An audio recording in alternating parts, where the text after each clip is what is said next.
And इस video में हम लोग बहुत इंपॉर्टेंट थ्योरम लैग्रांज थ्योरम को देखेंगे और उसका प्रूफ भी देखेंगे, साथ साथ स्टेटमेंट देखेंगे। प्रीवियस ईयर क्वेश्चन में ये बहुत ज़्यादा पूछा गया है और ये डायरेक्ट 20 मार्क्स में आता है, कोई कोई यूनिवर्सिटी में 10 मार्क्स में भी आता है। तो लैग्रांज थ्योरम कहता है कि the order of the each subgroup of a finite group is a divisor of the order of a group. इसे समझने से पहले हम लोग को ये मालूम होना चाहिए कि ऑर्डर क्या होता है। ऑर्डर कुछ नहीं, उस सेट में कितने एलिमेंट होते हैं उसी को हम लोग ऑर्डर कहते हैं। तो ये जो सेंटेंस है इसका मतलब कहता है कि जो सब ग्रुप का ऑर्डर है वो डिवाइड कर देगा ऑर्डर ऑफ अ ग्रुप का, मतलब ग्रुप के ऑर्डर को डिवाइड कर देगा। इसी को हम लोग को प्रूफ करना है। ये लैग्रांज थ्योरम का स्टेटमेंट है। तो अब हम लोग प्रूफ देखते हैं। तो हम लोग को पहले तो ग्रुप का ऑर्डर देखना होगा और उसके बाद सब ग्रुप का ऑर्डर देखना होगा, जो कि फाइनाइट होगा, तभी हम लोग उसका ऑर्डर लिख पाएंगे और फिर उसको डिवाइड करना होगा। बस यही प्रूफ करना है। तो मन में जो है उसको रखे रहिए कि ऑर्डर को हम लोग को प्रूफ डिवाइड करना है, वही हम लोग का लैग्रांज थ्योरम हो जाएगा।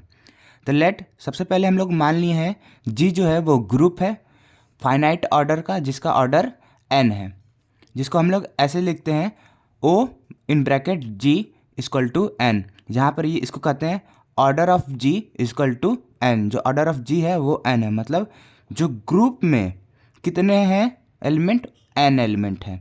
ठीक, दूसरी बात हो गई H बी अ सब ग्रुप ऑफ G। जो H है वो G का सब ग्रुप है of a finite order M, जिसका ऑर्डर M है। तो order of H equal to M, मतलब H के कितने एलिमेंट हैं, M एलिमेंट है। उसके बाद हम लोग को मालूम चलेगा कि सब ग्रुप के कितने एलिमेंट हैं, M है। तो उन एमओ एलिमेंट को हम लोग दिखाएंगे। Suppose H1 H2 HM are the member of H। जो H है सब ग्रुप के, उसके मेंबर्स ये हैं। फिर हम लोग let A belong to G, एक एलिमेंट लेंगे जिसका नाम A रहेगा, जो कि ग्रुप से बिलोंग करता रहेगा। Then HA is a right coset of H is a G, जहाँ पर H का हम लोग राइट कोसेट लेंगे तो वो HA आएगा। H है, अब राइट साइड में कोसेट लेंगे तो A आएगा। इस G मतलब G का, ठीक है, G का है ये, जो A कोसेट जो है वो G का है क्योंकि यहाँ बिलोंग कर रहा है। एंड वी हैव, तब हम लोग के पास क्या हो जाएगा, हम लोग मालूम है राइट कोसेट क्या है, HA है, तो उसके एलिमेंट क्या होंगे ये। इसको समझने से पहले हम लोग समझते हैं ये बात को। H इक्वल टू क्या क्या होंगे, H equal to H1 H2 and so on HM होंगे। तो जब हम लोग राइट कोसेट लगा देंगे तो राइट साइड A से मल्टीप्लाई कर देंगे तो इस साइड भी मल्टीप्लाई हो जाएगा।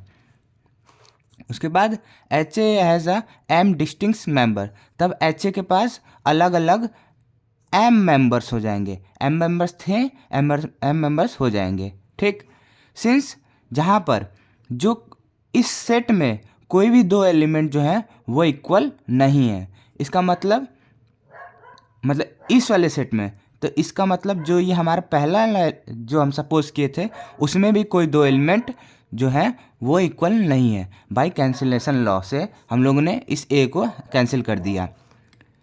Therefore each right coset of H in G has a M distinct member.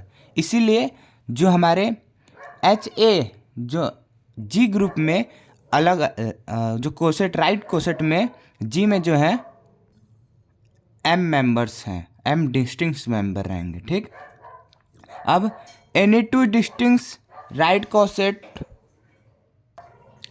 Of H in G are disjoint. कोई भी दो ठो हम लोग राइट कोसेंट में से ले लेंगे H में से, तो वो जो है वो डिसजॉइंट होंगे, मतलब वो अलग अलग होंगे, इसीलिए उनके में कोई भी कॉमन एलिमेंट नहीं होगा।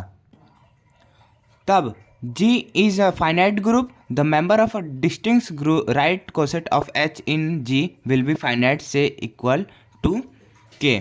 तब जो G है वो हम लोग का फाइनाइट ग्रुप बन जाएगा और उसके मेंबर्स जो हैं राइट कोसेट मेंबर्स जो हैं अलग अलग उस G में H के जो होंगे वो फाइनाइट हो जाएंगे और उनके नंबर्स जो हम लोग K दे देंगे। तो कितने मेंबर्स हो जाएंगे, के हो जाएंगे, किसमें, जी के अंदर। तब द यूनियन ऑफ दिस के डिस्टिंक्ट राइट कोसेट ऑफ के इन जी इज इक्वल टू जी। तब जो हम लोग के एच के राइट कोसेट हैं उस जी में, उनका जब यूनियन लेंगे तो क्या आएगा, जी ही आएगा, क्योंकि हम लोग जी ही का तो सब ग्रुप बना कर रखे हैं। तो हर सब ग्रुप, हर राइट कोसेट का अलग अलग है, तो उनका जब यूनियन लेंगे तो वो पूरी वैल्यू आ जाएगी। अब पूरी वैल्यू जो है वो हम लोग की जी है, तो उसी के इक्वल हो जाएगी। तब G equal to HA1 union HA2 union and so on HAK, क्योंकि के तक एलिमेंट है, बराबर होंगे। इसको इंग्लिश में लिखा गया है the number of element in G equal to the number of element in HA1 plus, union को हम लोग प्लस बोलते हैं, the number of element in HA2 plus the plus and so on the number of element in HAK, जहाँ पर number of element इन के जी जो है उसको हम लोग ऑर्डर ऑफ जी भी कहते हैं। इक्वल टू, हम लोग को मालूम है कि ऐसे कितने बार है, के टाइम तक है, कितने बार है, तो के टाइम तक के लिख दिए। और हर एक एच में कितने एलिमेंट थे, एम एलिमेंट थे, तो एम लिख दिए।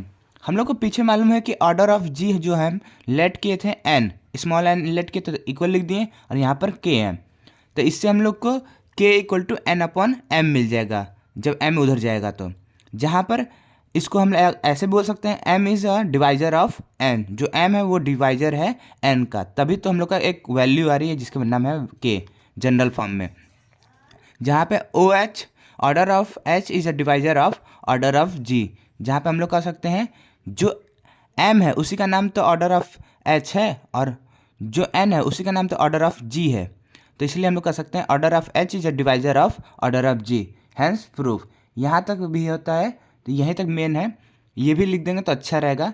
यहाँ तक हम लोग का लैग्रांज थ्योरम प्रूफ होता है।